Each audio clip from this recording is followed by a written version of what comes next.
Magandang umaga sa ating mga kababayan sa Pilipinas at sa buong mundo.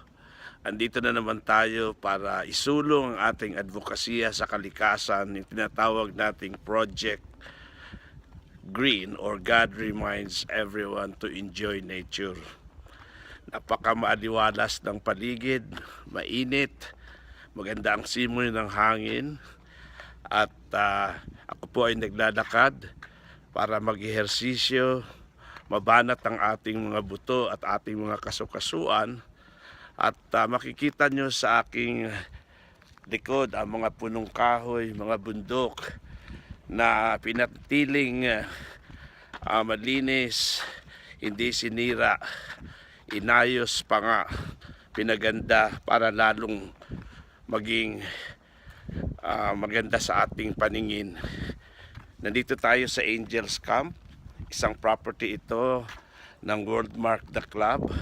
Patutungo tayo sa isang meeting dito ngayong tanghali.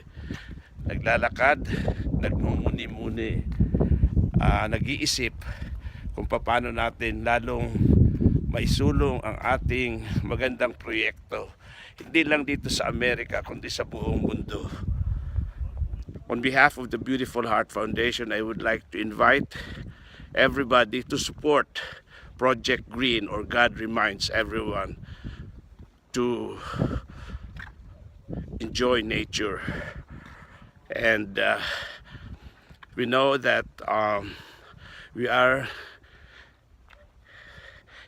being threatened by the so-called climate change or global warming.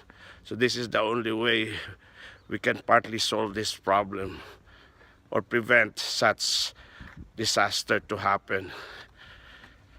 Magtanim, huwag sirain ang ating kalikasan. Yun lang po.